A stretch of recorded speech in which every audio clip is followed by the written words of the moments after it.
Lux presents Hollywood.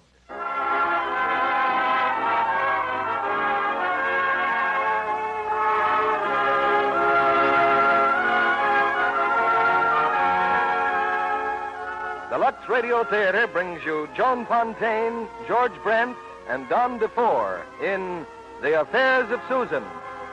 Ladies and gentlemen, your guest producer, Mr. Mitchell Lyson.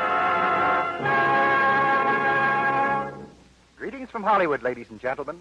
It's 2 days before Halloween, when almost anything can happen.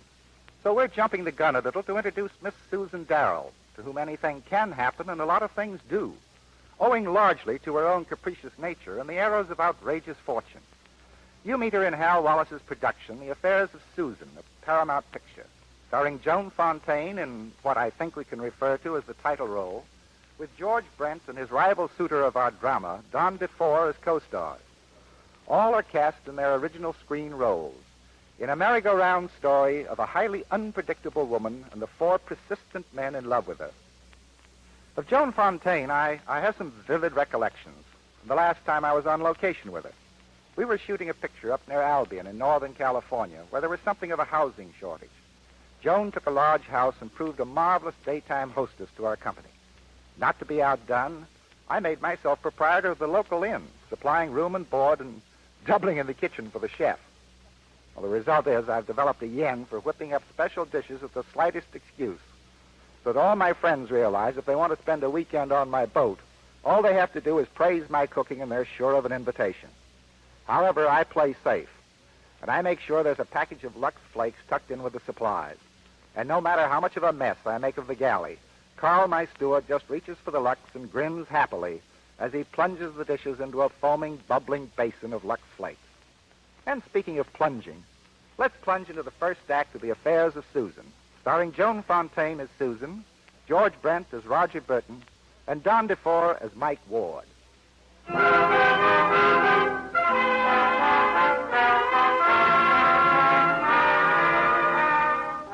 It wouldn't be quite fair to describe Mr. Richard Aiken as stuffy. Conservative is better. And in all his 40 highly conservative years, Mr. Aiken never has spent such an exciting day as this. 5 hours ago, the radiant and celebrated actress, Miss Susan Darell, agreed to marry him. And 5 minutes ago, he received a piece of news that quite naturally sent him rushing to the telephone. Hello? Susan, darling, the most wonderful thing's happened. Richard? Of course it's Richard. What did you think it was, Susan? Oh, darling, I've been so worried, rushing away from our party like But, that. honey, it was the office, and wait till I tell you. Susan, the president, has just appointed me regional coordinator of the National Aeronautical Bureau of Reconversion. Why, that's wonderful. And you know what? I have to go to the coast right away. Tonight. Tonight? For a week, and then I'll be stationed in Washington. What do you think about living in Washington? Well, I think... Oh, I knew you would. Just imagine, here we are practically on our way to Los Angeles. We are? And we can be married at my mother's house in Pasadena.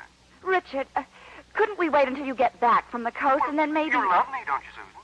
Oh, of course, Richard. Well, if I leave you here, Oh, Susan, you can make it, can't you? Well, I guess so.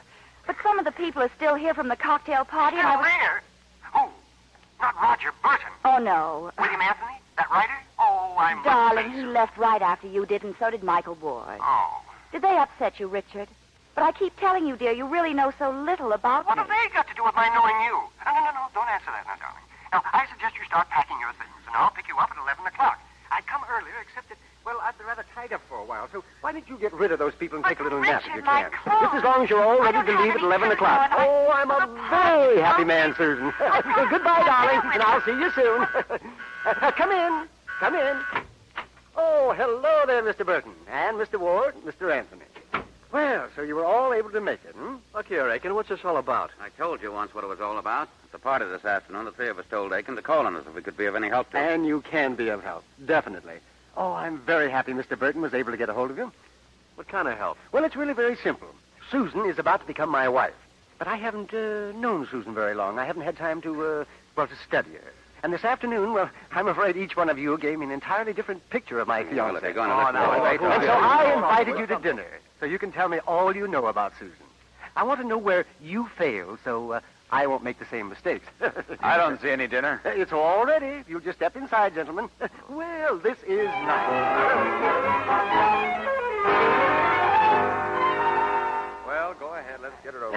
Now I'd like to propose a toast to my fiancée, to Susan. But I wonder which Susan.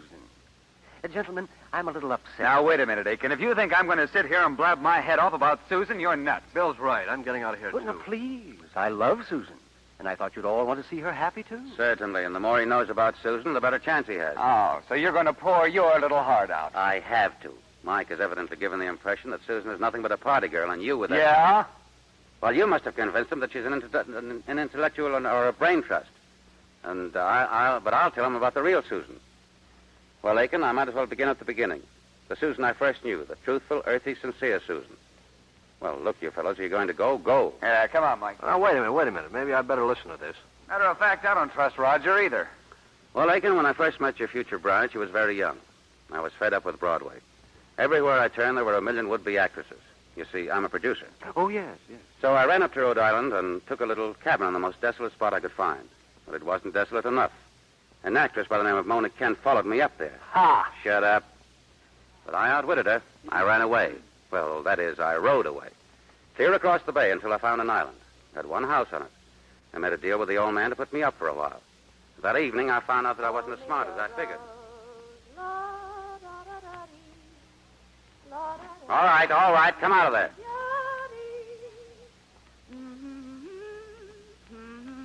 I'm talking to you. What are you doing there? I live here. Really? My name's Susan. Well, you're wasting your time. I came up here to read a play called Joan of Arc, which I probably won't produce anyhow. You understand? I'm afraid I don't. And why are you singing? Why does anybody sing? Because I'm happy, I guess. Happy.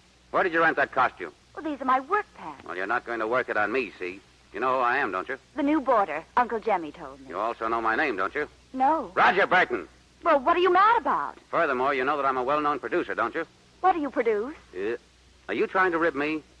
I produce plays. Oh, plays. What do you ever think I produced? Oh, something important, maybe. Wheat or locomotives Are you or... sure you didn't know who I am? No. You never saw my name in the papers? Oh, I never read the newspapers. Why not? Well, because they're full of murders and robberies and people who say awful things about one another. I like happy things. Where do you find them? Oh, in books sometimes. And sometimes in plays, huh? No, I never read plays. Oh, come now. You'd like to be an actress, though, wouldn't you? I haven't time for such foolishness. Foolishness? A lot of people wearing makeup and pretending to be somebody they aren't. Oh, it's ridiculous. Well, now I've seen everything. You didn't know who I was, did you? No. Oh, that's right. You didn't know who I was. Well, you see, I'm kind of important. That is, I think I just might have a few clippings with me. Reviews of my last plays. There. I'll read them after supper. Uncle Jemmy's coming. He might think you were crazy or something. Yeah. Well, let's change the subject. You know, after supper, I thought I might climb those cliffs down at the shore. Oh, I wouldn't do that if I were you. Why not? Well, don't you think you're too old to be climbing cliffs?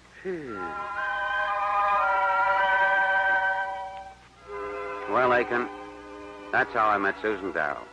One night about a week later, I was in the front room reading the script of Joan of Arc. Uncle Jemmy had gone to bed, and so had Susan. At least I thought she had. I couldn't sleep. I was wondering if you'd do me a favor, Roger. What kind of a favor? Here, fix my clock. Aren't you a little chilly? Oh, no, I'm fine. Oh. Well, what's the matter with the clock? It doesn't seem to know what time it is. See? Pardon me. Yes? Well, you're standing a little too close. You're in my light. Oh, I'll get around on the other side of your chair. Yeah, but never mind. Look, I can't fix clocks. I'm sorry, and you'd better go back to bed. Well, it's ticking now, see, but the hands won't move. Don't sit there. Oh, I didn't know you didn't like people to sit on the arm of your chair. Well, I don't. Uncle Jemmy loves to have me sit on the arm of his chair. Well, your Uncle Jemmy's a very old man. I'm just old. Besides, he's your uncle. What do you mean by that? What do you... Oh, nothing.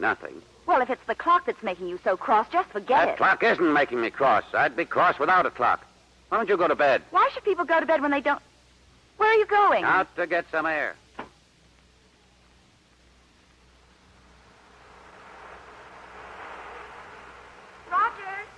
Roger, wait for me.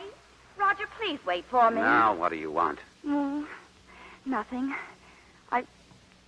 I just thought I'd maybe help you get whatever is bothering you off your mind. Button your coat. Yes, sir. Doesn't it occur to you that I might be running away from you? But I thought you liked me. I do. But then why do you run away from me? I don't understand. I don't think you do at that. Explain, please. Now, look. You said you were going to help me get what was bothering me off my mind, didn't you? All right, then. Don't talk. Just walk. And don't say anything. No, not talking doesn't do any good either. It's pretty night, isn't it? Well, I never thought about the night as being pretty. Pretty isn't a big enough word for the night. It's beautiful and mysterious and magnificent. I see what you mean. A million voices calling out through a veil of tears. What's that? Oh, just a line that Joan of Arc was supposed to have said. You know about Joan of Arc? Mm-hmm. She listened to the voices of the stars and the trees and the night, and they called her a witch. That's right. But it's true. Trees do murmur, and the ocean roars and bellows when the tide comes in, and whispers when it goes out. And they're saying things. If only we'd listen. And you understand them? Well, of course. They're telling us to be kind and to be truthful and to be happy. Come on. Why? Where are we going? Never mind. Just come on. But what have I done now? Roger, wait for me. What have I done now?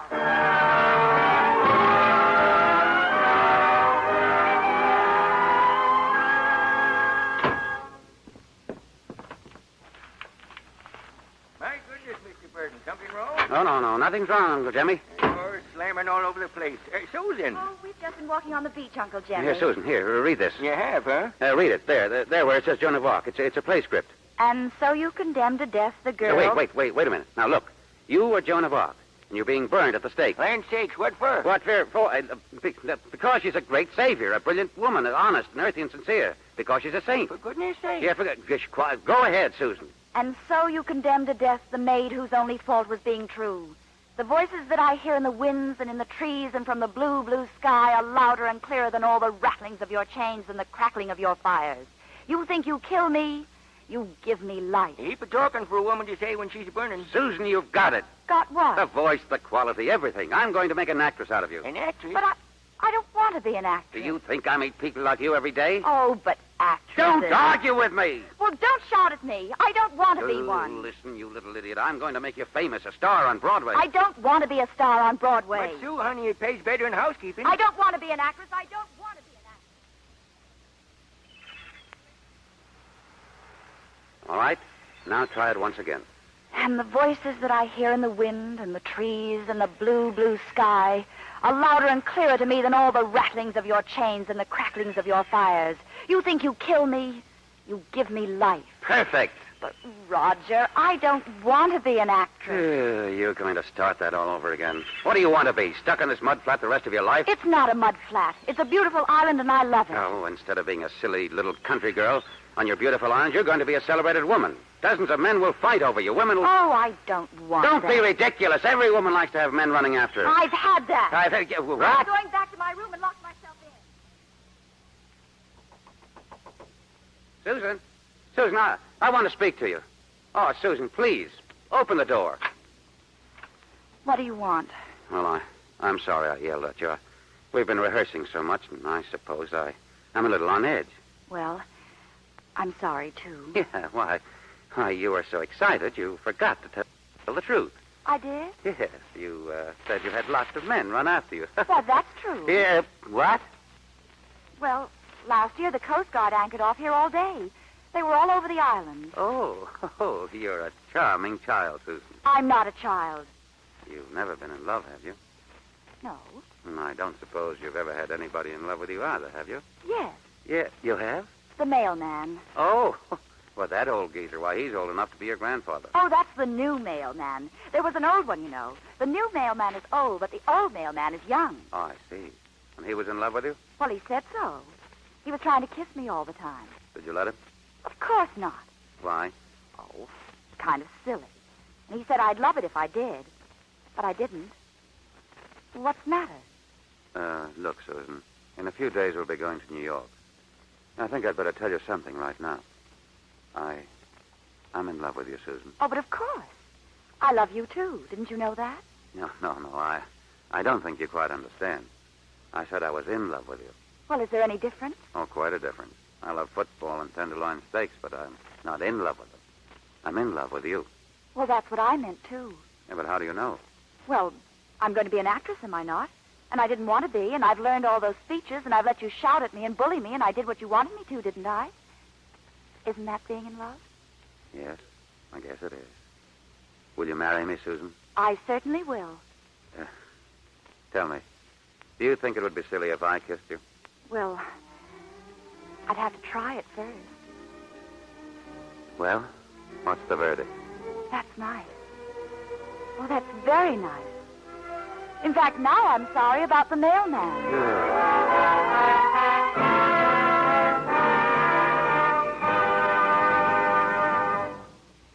Before our stars return with Act Two of The Affairs of Susan, I want to welcome back to the Lux Radio Theater a personal friend and one of the most important figures on the Paramount lot. She deals in figures of a very special kind. Miss Edith Head, the first woman to be head designer for a major studio. Miss Head was responsible for those exciting clothes in Masquerade in Mexico, the latest picture I directed for Paramount. And it was one of the biggest jobs I ever handled, Mr. Lyson, but I loved it. I had a chance to design so many different kinds of things, sport clothes and bathing suits, as well as glamorous evening gowns. And you did a superb job on those costumes for the Mexican ballet. Well, Mexico is a real inspiration for costume design. Edith, what kind of fabrics were they made of, anyhow? Oh, mostly cottons and linens. But how did you keep them so fresh? Some of those scenes took a lot of time to film. Oh, Lux took care of that. Most of them were washed every night. After the day's shooting, the wardrobe girls would round them up, lux them, and press them. Next morning, they'd look as lovely as ever. You know, I never detected any change. Of course not. Lux is wonderfully kind to fabrics, and colors stay lovely longer. Isn't that so, Mr. Kennedy? You have laboratory tests to back you up, Miss Head. They show Lux Care keeps colors lovely up to 3 times as long. We found at Paramount that's true. We won't risk strong soaps. In designing clothes for the stars, I suppose you study their figures as carefully as a director does their best camera angles. Yes, indeed. But if a star has an unusually good feature, I play that up. Dorothy Lamour has a naturally slender waist, so I accented that in the clothes I designed for her in Masquerade in Mexico. Well, you certainly made her as lovely as a Latin as you did in a sarong. But she has more changes of costume. Equally luxable? That's right, Mr. Kennedy. At Paramount, we depend on Lux for everything safe in water. A thrifty rule for women everywhere. Strong soap, hot water, and rough handling soon fade colors, make them drab and old-looking. So trust pretty colors to gentle Lux if you'd keep them new-looking longer. Here's Mitchell Lyson, our guest producer. Act Two of The Affairs of Susan, starring Joan Fontaine as the lady in question, George Brent as Roger Berton, and Don DeFore as Mike Ward.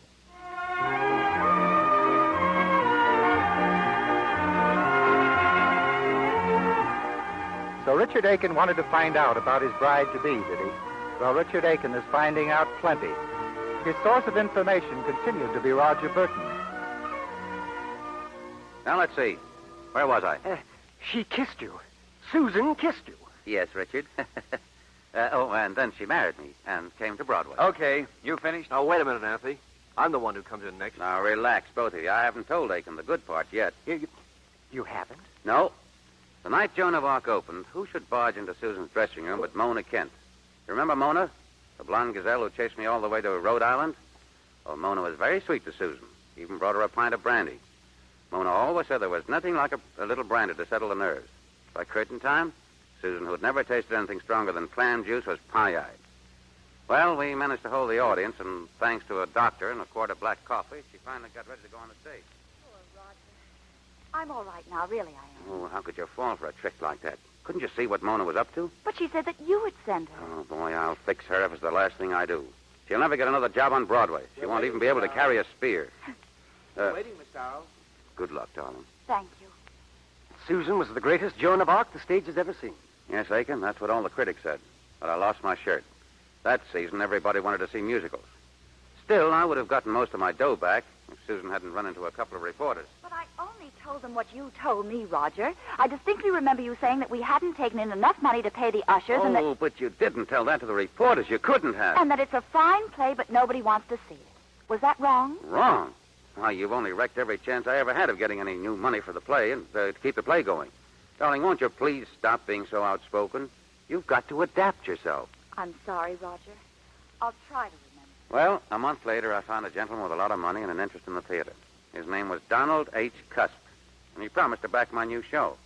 So I threw a dinner party. Life, however, is full of little surprises. And guess who Mr. Cusp brought to our dinner party? That's right, Miss Mona Kent. Oh, Mr. Cusp. I didn't even know that you knew Mona. Why, Mona and I are old friends. And just think, Roger, Donald and I are engaged. You? Engaged? To be married? But of course.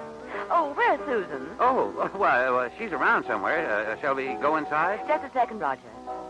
Love boat. Yes, sweetie pie. Let's ask Roger right away. Roger, we've been hoping that possibly you could find a small part for me in the new play. Oh, sure, Mona. Because I think I'm a little old for the lead. Oh, nonsense. But of course you're not too old. And that's settled then.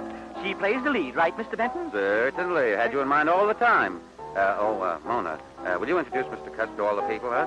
I'll go and get you a drink.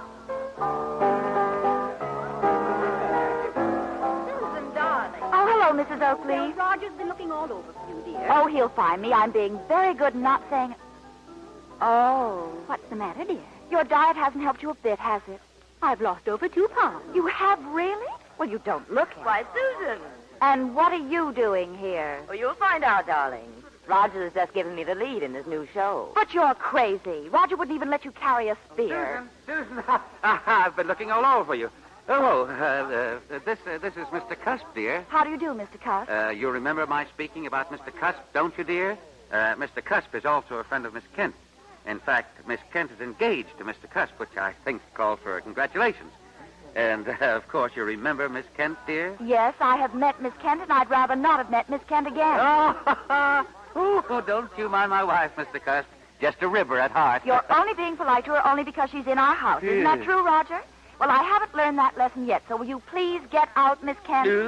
Susan. Well, I'm afraid I don't understand all this Broadway humor at all. You look like a very nice little man, Mr. Cusp. If I were you, I wouldn't have anything to do with Miss Kent. She's not a very nice person. This is an outrage. Let's get out of here. Okay.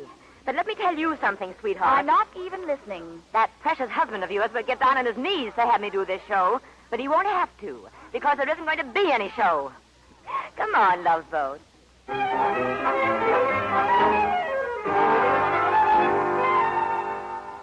But I just couldn't help it, Roger. I was only telling the truth. Oh, the truth. Who told you to tell the truth all the time?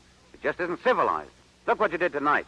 Made me lose a man with $50,000, and everybody in New York will be laughing at me. I guess you're telling me that I'm pretty stupid, I guess. That's what you're saying, isn't it, Roger? Well, you want it that way? Yes. Well, I guess we both made a mistake. Maybe we did. I know I did. I loved you because you were decent and honest, but I also thought you were human. I'm human, Roger. You're too perfect to be human. You're like a goddess. Well, you can love a goddess, and maybe you can live with one on Olympus, but not on 74th Street.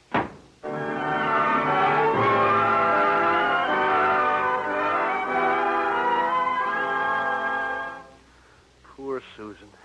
Poor Susan. Oh, what do you mean, poor Susan? Well, as Susan's fiancé, You keep out of this. You make the whole thing look as if it was all my fault, even the divorce. It was your fault. After knowing you, that poor little kid was afraid to tell the truth. Oh, Mike, you're a cluck, a pigeon. You haven't changed since the night you wandered to the Mayfair bar, fresh from Montana. The bankroll as big as a cabbage and an accent like the Lone Ranger. Well, the minute I saw you, I knew I'd found a new backer. I'd scarcely call that ethical, Mr. Burton. Oh, go on. Mike loved it. He ate it up. When I invited him to my office the next day to help me cast a line of chorus girls, he almost swooned. And while we were waiting for the girls, someone else walked in. Burton Productions. Just one moment, please. I'll see. Burton Productions. Hello, Tommy. Mr. Burton doing any casting today? I'm sorry. You'll have to come back and... Well, I didn't even recognize you, Miss Darell. Oh, these clothes, they are a little gay, aren't they? You haven't changed in months. I just got in from Reno this morning. Oh, I was sorry to hear about that. Of course you were. Do you think I could see Mr. Burton for a minute? Why, Seiter... well, as a matter of fact, he's pretty busy. He's got a new angel, name of Ward. Boss is kind of pouring it on, and, well, you know how you are, Miss Darell. This is no time for the truth. I suppose I was a pretty stupid little girl, wasn't I? Mr. Saunders, we're the girls from the Burns Dancing Academy. Oh, yes. Well, now, just a minute. Perhaps you can drop back later, Miss Darell? Well, I guess I could. Stand there, girl. Yes? The girls are here, Mr. Burton. Send them in. This way, girls. All right. Line up, girls. Line up. Let's see what your legs look like. Snap it up. Pardon me a second, Mr. Ward. Oh, take your time. This is swell. This is like a flower show. Okay, what's your name? Alice Andrews. Okay, and you? Zelda Hughes. Okay, sorry. Your name? Hello. Oh, Susan. Oh, hey, Tommy. Yeah. say? How did she get Yeah, in? the rest of the girls are all right. Get them out of here. That's all, girls. Thank you very much. Okay, kids, okay. Out you go. Susan, come on out in the other office. I want to talk to you. Oh, but first I want to meet Mr. Ward. What do you think you're doing? Adapting myself. Well, if he won't introduce us, Mr. Ward, I guess I'll have... Mr. Ward, this is Miss Susan Darell, a very splendid actress. How do you do? Yeah, now, if you don't mind... Don't interrupt me, sweetie pie. I think it's awfully important for the producer and the leading lady to be good friends, don't you, Mr. Ward? Well, yes, I guess so. Now, look, Susan, I don't know what you're up to, but there's no part in this show for you. And furthermore, Mr. Ward is just contemplating taking an interest. He hasn't taken it yet. Oh, don't be silly, Roger. If I do the play, you'd want to be in on it, wouldn't you? Well, oh, gosh. You mean you'd take a chance on me? Oh, I sure would, Miss... Susan? Roger, wherever did you get this wonderful man? He's a regular old love boat. Now, listen, Susan, I told you there's nothing in the show for you. But you said I was the perfect actress for the part. When did I say that? The other day, on your yacht. Yacht? I haven't even got a yacht. Oh, don't mind him, Mike. He's just a river at heart. Now, why don't you and I run out and have some lunch? Say, that'd be fine. I'll have him back by 3 o'clock, Roger. Is that all right? Oh, that's just ducking. Bye, love boat. Well, I guess I saw Susan every day for the next 5 weeks, while Roger was getting his new show together. And then one night, while we were sitting in one of those nightclubs... Happy, Mike? Happy? Oh, I'm happy as a chipmunk on a chinkapin log. Susan, honey, there's something I just got to tell you. Oh, Mike, darling, I know what you want to say. Well, for Carl's sake, then help me say it. If I were going to marry anybody, it'd be you, Mike. But as long as... Susan. Hi, Mike. Oh, hello, Roger. Mind if I dance with Susan? Well, we were just talking about something, but of course Susan would like to dance. I'll be right back, Mike. Are you losing your mind? Chasing all over town till all hours of the morning? Who do you think you're fooling? Not you? Certainly not me. You're no glamour girl and you know it. So why don't you stop pretending? Maybe I'm not pretending. Maybe I was pretending when I was that simple little country girl. Did you ever think of that? Now, Susan, if you think you're going to make me jealous... Make you jealous? Why, you egotistical, let go of me. Come on now and dance. Poor Mike. Poor Mike. Did it ever occur to you that I might be in love with poor Mike? Yes, and when I did, I stayed up half the night laughing. It might interest you to know that he was proposing to me just now. You wouldn't marry him, and you know it. Oh, I wouldn't. No, you wouldn't, because you're still in love with me. Well, that does it. Oh, now, Susan, where are you going? Susan!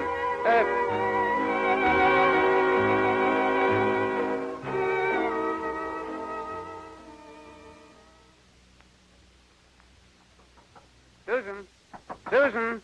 Who let you in my apartment? Your maid. Well, tell Nancy to let you out again. But she can't. Nancy's gone to the market. I want to talk to you. Sorry, I'm dressing. At 12 noon? Now, Susan, look. I've been up all night thinking about us. I can't hear you. I say I've been up all night. Well, go to bed. Susan, maybe we've made a big mistake. You see, What? I say we made a big... wait till I answer that infernal door. Oh, hold your horses. I'm coming. Oh, hi, Roger. Oh, hello, Mike. Oh, hey, what's the idea of the bag? I'm catching the 4 o'clock train back to Montana. Oh, going home, eh? Well, I suppose it's all for the best. Oh, but I'm coming back next week. Huh? What? Sure. I'm selling out my business, and then we're going to be married. Didn't Susan tell you? Good morning, my darling. Oh, Susan, honey. Mike, you break my ribs. Now then, Roger, what were you screaming at me through that door? Who made a mistake? Oh, nothing. I guess I did. Mike, why don't you run into the kitchen and whip up some of those special scrambled eggs? I'm starved. Say, that's a good idea. Boy, that's one thing I can cook, scrambled eggs. Look at him. Look at him. He's not walking. He's floating. Well, I'm glad he's so happy. He's not happy. He's hypnotized. Adapt yourself, he said. Adapt yourself. Yeah, well, you didn't adapt yourself. You just went to the other extreme. You took a shrinking little violet and painted and perfumed until there's nothing left but a complete phony. The violet's gone. With it. Oh, I guess you're right.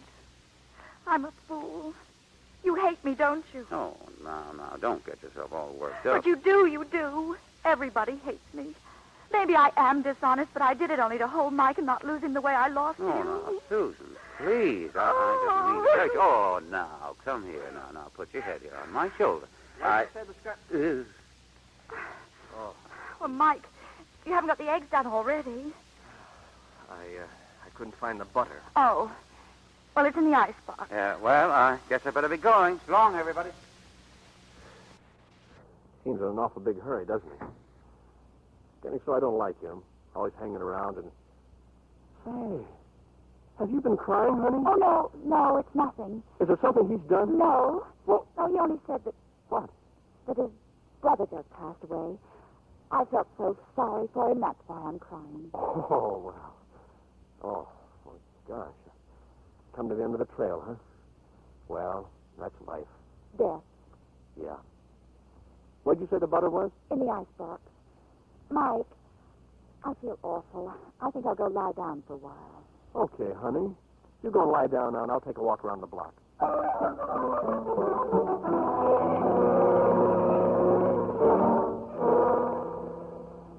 Mike, is that you? Are you back? Delivery boy, ma'am, from the jewelry store. Jewelry store, Nancy. Nip, it's for you. Well, open it up. You didn't say who sent it. Nancy, it's a clip. But no card. That's strange. They're violets, huh? Gold and diamond violets. Violets. He sent it. Mr. Berton sent it. But there isn't any card. If they're violets, he sent it. Maybe they're Johnny Jump-Offs. Oh, don't be silly. They're violets, and it all ties up. Oh. So he thinks he can melt me with a present. Call another messenger and have it delivered right away to Mr. Berton. Yes, ma'am. That'll teach him all right. Susan, I'm back. How do you feel? Oh, my darling. Oh, much better now. Oh, good. Well, I've been for a walk, and guess where I've been? The jewelry store. Mike. I told him to send him with that little thingamajig. I thought maybe you might like it. Thingamajig? Yeah, it's sort of a pin. The fellow said it was forget-me-not. Forget-me-not. Ought to be here any minute. Hey, honey, what's the matter? Hey, you act like you're going to faint. Oh, I feel as if I'm going to faint. Well, maybe you're just hungry. That's it. I'm hungry. Well, I'll take care of that right away. Scrambled eggs coming up. Nancy. Yes, ma'am. Come here. Oh, it's awful. They will forget me not. I don't believe it. I followed you. The clip. Mr. Ward sent it. Mr. Ward? Now, listen very carefully. He mustn't know a thing about it until I can get it back from Mr. Burton. Yes, ma'am, but isn't Mr. Ward here? He's scrambling eggs. Again? No, not again. Just scrambling eggs. Go in there and keep him busy till I get back. Goodbye.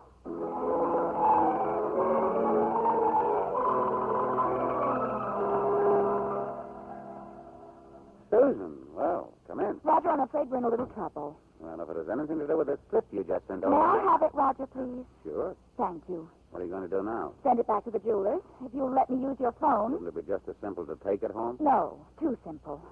I'll have to call the jewelry store first and explain it to them, and then they'll have to get another messenger and have it taken to my... Messenger boy, Susan. Oh, that's fine. Oh, boy. Yes, ma'am. Mr. Burton would like you to take this to Gibbons Fifth Avenue. You better take a cab. Roger, may I have some money, please? Gee, this is fun, isn't it? Thanks. Here you are, and you may keep the change. Thanks, lady. Now what? I'm going back to my apartment, of course, and receive a very lovely gift from a very thoughtful man. Would you mind telling me first what this rigmarole is all about? Mike's there. I want to receive it in his presence. Suppose Mike isn't there. Oh, he'll be there.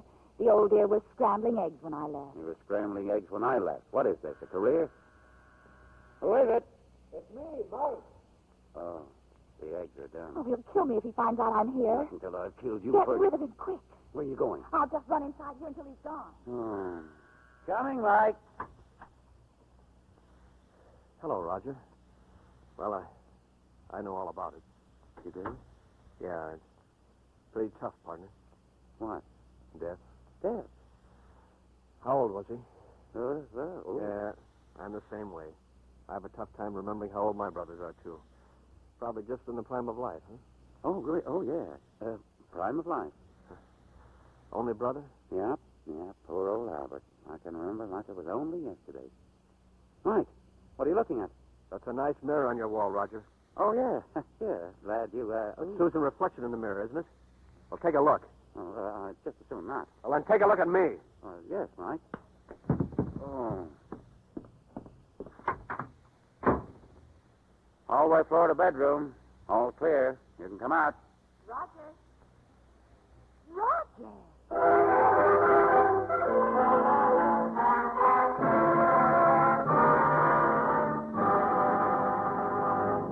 We pause now for station identification. This is CBS, the Columbia Broadcasting System.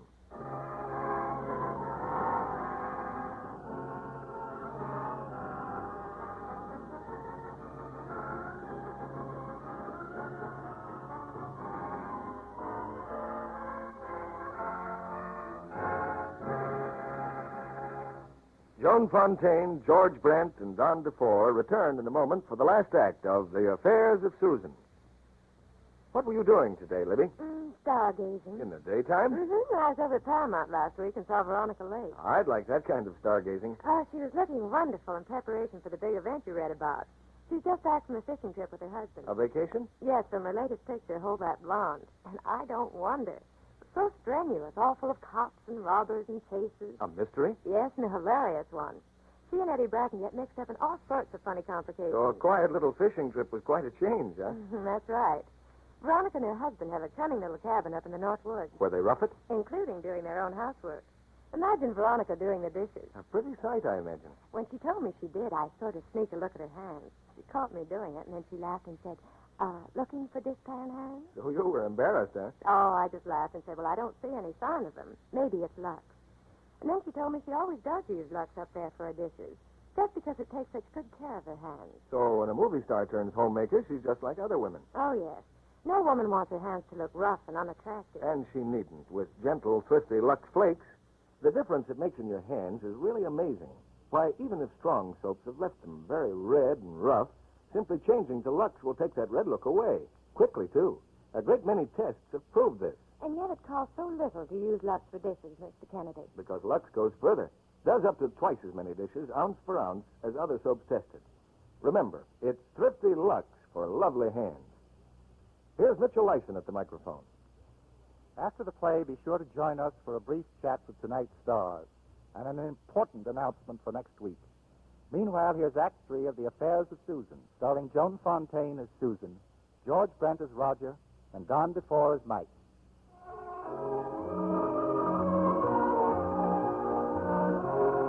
2 down and 1 to go. Roger Berton has related his chapter in The Affairs of Susan. Mike Ward has just finished his account. And now, more confused than ever, Richard Aiken, the bridegroom-to-be, directs a rather wan expression toward Bill Anthony. Well, Aiken, after that childish episode in Burton's apartment, Mike here went galloping back to Montana. Yeah, but I couldn't stand it, though. Came right back to New York. But Susan would have no part of him, naturally. Well, not for a while, maybe. But one day I got a message that Susan wanted to see me. Well, boy, I was up in the clouds again. Yeah, I got the same message about the same Just time. a minute, Burton. Well, when I got to her apartment... Shut up! If my story's to be told, I'll tell it my own way. Susan entered my life, Aiken, about the time my new book had been published, Man Has a Mission. But, of course, you've read it. No, I don't think I have. Can't you read? Well, I'm sorry. Don't apologize. Anyway, I was in a bookstore when I heard Susan inquire about a book on marriage. I felt it my duty to take her aside. So that's how you feel, is it? Yes, I'm not against the institution of marriage, but... You just don't believe in it. Well, I don't know. As I said, so often the wrong people marry, and so rarely the right people. Are you married? No. But suppose, for instance, I found in you exactly the right person for me to love. And you felt the same way. We'd fall in love. Beautiful. But what do we do to retain that love? Well, in the first Nothing. place... That's the trouble. The exquisite beauty of the courtship vanishes completely. What's your name, anyway? William Anthony, Oh. I thought you sounded like something I'd read. did you like my book? Well, yes, I think I did. Thank you, Miss Darell. Oh, you know who I am. I saw you in Joan of Arc. Did you like it? I thought it stank. Are you always so truthful? Oh, I'm seldom truthful, but I'm always honest. There's a difference. Well, of course. Truth can be destructive, but honesty is always kind.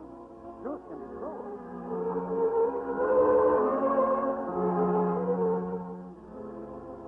Oh, Mr. Ward, come in. My goodness, it's been a long time. Well, hello, Nancy. Miss Darrell sent word she wanted to see me. How is she, anyhow? Oh, I really can't say. Well, she's not sick. And she's sure been acting funny. She's a change. Michael. Hi. Hello. So glad to see you again, Michael. Well, Susan, what's the matter with you? Is something the matter with me? Oh, gosh, I'm dumb. But seeing you in that suit and those woolen stockings and your hair plastered back and the eyeglasses, well, I thought you must be rehearsing for a play. I am not rehearsing for play, Michael. Oh, here, I brought you some flowers. That's sweet, but you shouldn't have done it. Oh, it wasn't anything. I didn't mean it that way. Flowers should never be picked. Well, I didn't pick them. I got them at the florist. Excuse me. Oh, pardon me, sir. I thought this was Miss Darrell's apartment. Oh, Susan. Come in, Roger. Oh, hello, Mike. Hello, Roger. Hey, will you get a load of her? What are you made up for, Susan? An anarchist? External appearances have no bearing on internal harmony. Meaning? Meaning that I've changed a great deal since I last saw you two. You certainly have. I used to dress frivolously. Now I realize I was dressing only to attract men. That was truthful, but it wasn't honest. Hmm? When a woman dresses to appeal to all men, that's not honest. Oh. Just truthful. But when she dresses to appeal to only one man, that's not truthful, but it's honest. Do you understand? No. You understand, don't you, Mike? Oh, sure. Who's the man? What man? The man you're dressing honestly for, so you won't be truthful. Oh. Well, he's the reason I've asked you and Mike to come here. His new book would make an excellent play. Brave, courageous, intelligent, and I feel it's only fair to give you two the first opportunity of financing and producing it. Naturally, I will play the lead. Here is the book. Man Has a Mission by William Anthony. Yes. Give me a ring after you've read it, gentlemen. Good day.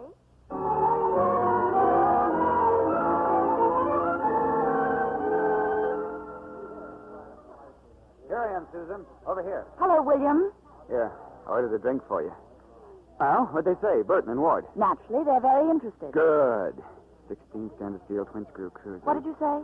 16 stainless steel twin-screw cruiser. It's a little test I make when I drink alcohol. I've already had a couple. But what about the 16? Well, as long as I can say it, I know I'm all right. Well, I should think so. I couldn't say it in the first place. You see, alcohol affects me most peculiarly. I get too much, I lose all restraint. I agree with everybody. Really? All I can say is yes, sir, yes, sir, yes, sir. Don't people take advantage of you? Well, that's why I'm so cautious. Susan, look. Hmm? That couple over there in the corner. Kissing. Poor children. They know of no other form of expressing their simple inclination. Pathetic. However, there's a possibility that under certain conditions, a kiss might be a catalytic agent of a higher spiritual communion. I suppose so. But our relationship is on such a high, ethereal plane we can discard such primitive methods. Well, before we do, maybe we should prove it. All right. Give me a kiss. Feel any different? Yes. Yes, I think I do. Me too. My plane's much higher. I think I just passed the moon. I hear celestial harps playing Rachmaninoff's prelude. Waiter, a couple of more drinks. 16 standard squints, 70. Cancel them, waiter. Just a check. Where are we going? How about dinner? My apartment? Your apartment? With Susan. You're not afraid, are you? Why should I be afraid? Good. Look, you run on home and give me about an hour. You've never tasted my cooking. Say, you should see me with a steak. I brought it on the flat top.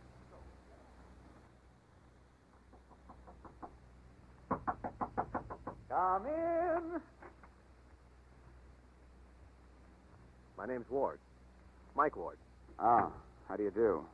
Well, I see you've got my book with you. Yeah, and I just finished it. You don't believe in marriage, huh? Listen, Susan's a very nice girl.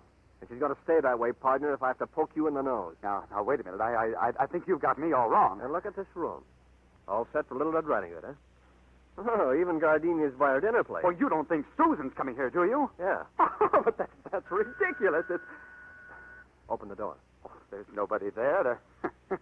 They're always buzzing the bell. Kids, you know. They like to ring bells. Open the door. All right. Roger. Hello, Mike. Hello, Anthony. Oh, am I glad to see you. I didn't know you two knew each Well, other. of course I knew him. I was expecting him. Wasn't I? Huh? Oh, yeah. Yeah. What's cooking? Steaks. Sorry, Mr. Ward, but there isn't enough for you. Come in the kitchen, Roger. I want to show them to you. Pardon me for not showing you out, Mr. Ward. I don't quite get this. Look, you're Mr. Burton, aren't you? Mm-hmm. I thought you were. Look, will you help me get rid of that guy? I'm afraid he'll make trouble when he finds out Susan's coming here. Well, how did you know she was coming here? Her maid. Look, I can explain everything. You're a sensible man, but that lug out there, well, he's out for murder. Is that Susan? Oh, it must be. Oh, help me, will you? Hey, somebody's at the door. Does this kitchen door lead into the hall? Yeah. Okay, keep your shirt on and stall Buffalo Bill for a while. Hey, you want I should answer it? I beg your pardon, Mr. Ward. Did you say something? There's somebody at the door. Oh, nonsense. Hey, now look, are you going to start this all over again? What over again? The door. Well, if you're hearing things, go open it and see. I will. There, you see? Nobody. Well, I'll be doggone. I just sworn I saw somebody. Sorry I had to gag you, Susan. You may talk now. Will you kindly tell me the meaning of this? I'm trying to avert a tragedy. What? Can't tell you here in the hall. Walk around the block and I'll explain everything. You better have, that's all. You better have.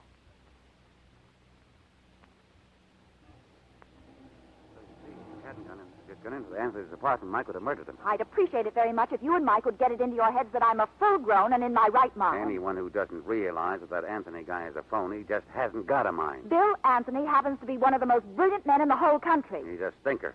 You think he's in love with you. Well, why shouldn't he be? Has he ever mentioned the word marriage? Well, we just haven't got to it yet. No, and you never will. He wouldn't marry you if you were the Oh, last. he wouldn't, huh? No, he wouldn't, huh? Ask him. You wouldn't happen to be jealous, would you, Mr. Burton? Please. But I know that's why you're hanging around him, to make me jealous. Is that what you think? Why, you conceited, overbearing, arrogant Contemptible. You asked for this, Roger. Ooh, you little... There. Oh! Go. Oh! Susan, I'm sorry. I didn't mean to slash you. Please! Oh, no, Susan, I said I was sorry. Please.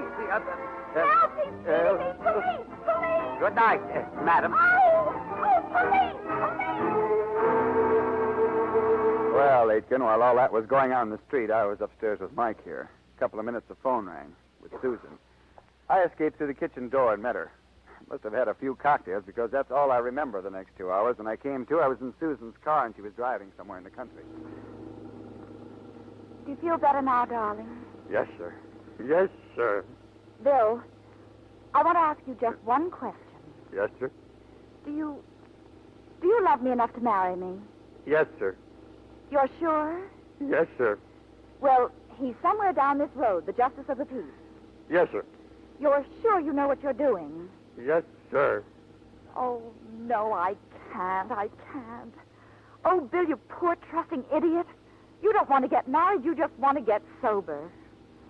We're turning around, Bill. I'm going to take you home.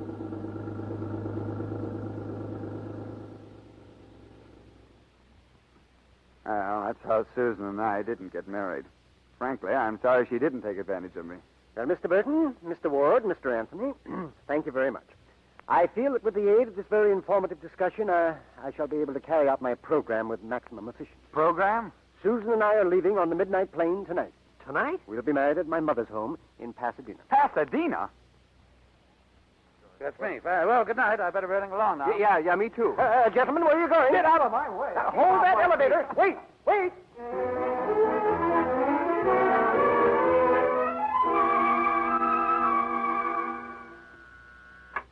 Oh, good evening, Nancy. Will you please tell Miss Darell I'm here? I'm sorry, but she isn't in, Mr. Aiken. She isn't in. Where is she? Oh, maybe this is Susan. Hello, Nancy. I want to see Miss Darell.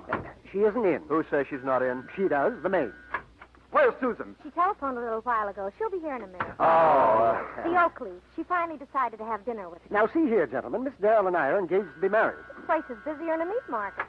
Susan! Oh, Susan, darling. Well, what is this, a family reunion? And I'm afraid it was my fault. He dear. invited us to dinner. To pump us about you. Well, I wanted to find out where they were wrong so I wouldn't make the same mistakes. You understand? Oh, Susan, honey. I misjudged you. Before it's too late, won't you give me another try? Why, Mike, you're proposing. Yeah. And I'm proposing, too. Oh, not you, Bill. Yes, dear. I've discovered you're worth more than all my theories. Well, I'm doing all right. You don't know what this means to a woman of my age. Give them their answers quickly, Susan. We've got to hurry to the airport. Oh, yes. Well, Mike, darling, no. I see. And Bill? Yeah? No, Bill. But I want you to know how flattered I am. Well, isn't there a delegate missing? Well, from what he's told us of your battles, you could hardly expect Roger to... No. I guess I couldn't, could I? Dear, I hate to rush you, but our plane. Excuse me, gentlemen. Richard is right. Oh, I'll be in my room, Richard. Yes, of course. Well, Oh, good night, Richard, gentlemen, and you're thank a you very very much. lucky guy. Good night, our gentlemen. Yes, let's hurry. What am I going to do? Oh, what am I going to do now? Why didn't he come? Who does he think he... Nancy? Is it... What are you doing in my room? Well, I had a hunch the living room was going to be a bit crowded. What do you want? To talk to you. About another play, I suppose. Well, yes, I thought we could go up to Uncle Jimmy's and rehearse like we did that very first time. We could get married on the way up there. And what makes you think I'd ever marry you again? So you still love me? What about Mike and Bill and... The stuffed shirt? Well, just a phase of your development. The trouble with you was you never kissed the mailman. I guess some of it was my fault, too. I waited a long time to hear you say that, Roger. Oh, what do you say? I wouldn't marry you if you were... Come in. you'll have to... what goes on here?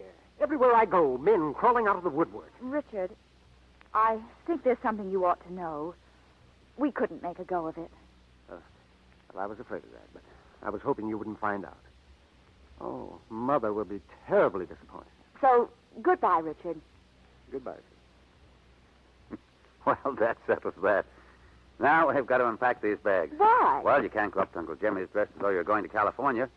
Get those blue jeans on, little checkered shirt that you used to wear. Hey, Yes, Roger? the blue jeans and the shirt. You've packed them already. Did I? Oh, but that's ridiculous. I certainly had no intention of going to the island. Oh, what a woman. From now on, my life's going to be miserable. Come here. Oh, it's good to be in your arms again, Roger. It makes me wonder and wonder. Yeah? Why you ever left me? No, dear. About the mailman.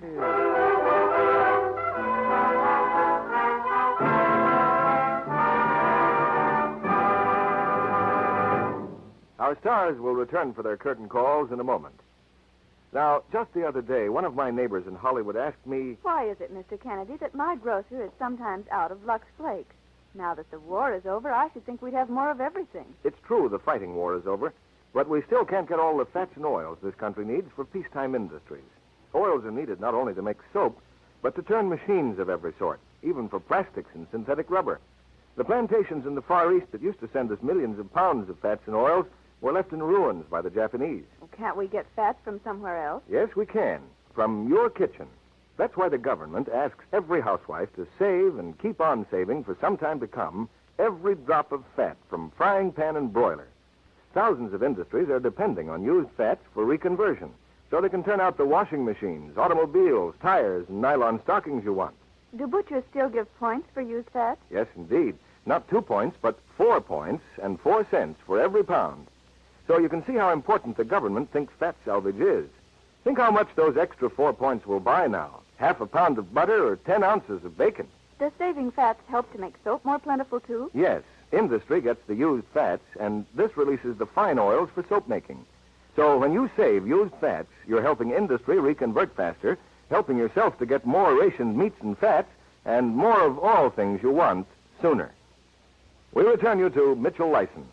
Now that we've settled the affairs of Susan, here's that charming lady in real life, Miss Joan Fontaine, sharing a well-deserved curtain call with George Brent and Don DeFore. Thanks, Mitch. Thanks.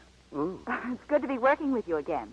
Yeah. Tell me, Mitch, is it true that what you said earlier about you and Joan running your own housekeeping establishment when you were making Frenchman's Creek? It sure is. And with an ex-actor like Mitchell Lyson, you didn't get just eggs for breakfast. You got eggs and Hamlet. Ouch. Well, Joan, you never heard anybody kick about the meals at my house. No, they only kicked about having to get them. What was your specialty of the house, Mitch? Well, I used to serve fried chicken that sort of tickled everybody's palate. What's the matter? They leave the feathers on? Now, listen, aside from that, I admit I was sort of a flash in the pantry. You mean that your cooking wasn't delectable, delicious, and delightful? No, just delightful. What are you cooking up for the Lux next week, Mitch? Well, we have something pretty special, George. In his first appearance since the war on this or any other sponsored program, one of the screen's most popular and outstanding personalities, just out of uniform, he's Jimmy Stewart. Oh, congratulations, Mitch. You must be mighty happy to have Jimmy in his first radio play. And co-starred with him is another favorite of this theater, Joan Blondell. Well, you must have had a hard time picking a play to match those stars, Mitch. No, we let Jimmy himself do that. We gave him a free choice of the play he most wanted to do and the role he most wanted to impersonate. And he's chosen one of his favorite pictures and one of our favorite Jimmy Stewart roles in Universal's thrilling Western melodrama, Destry Rides Again. It's a great play for Joan Blondell and Jimmy, Mitch. And good night. Good night. Good night, and our thanks to all of you.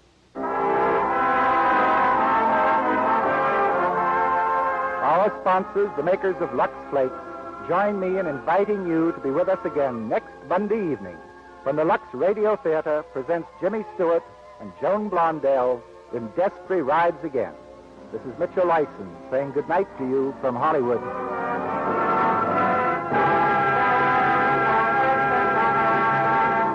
The Affairs of Susan was presented through the courtesy of Hal Wallace, whose current production is Love Letters, starring Jennifer Jones and Joseph Cotton. Mitchell Lyson's next picture to be released is Paramount's Masquerade in Mexico. Joan Fontaine appeared through the courtesy of David O. Selznick, producers of Alfred Hitchcock's Spellbound. Don DeFore is currently appearing in the Hal Wallace production, You Came Along. Will soon be seen in the Paramount picture Stork Club. This week, Hollywood launched one of its biggest personal appearance tours of veterans' hospitals and convalescent centers. More than 30 leading stars from major companies will donate their time and that of the studios to entertaining wounded servicemen from coast to coast. Hollywood players have pledged their continued personal appearances whenever and wherever they are called upon to entertain our veterans. This program is broadcast to our men and women overseas through cooperation with the Armed Forces Radio Service. Our music was directed by Louis Silvers.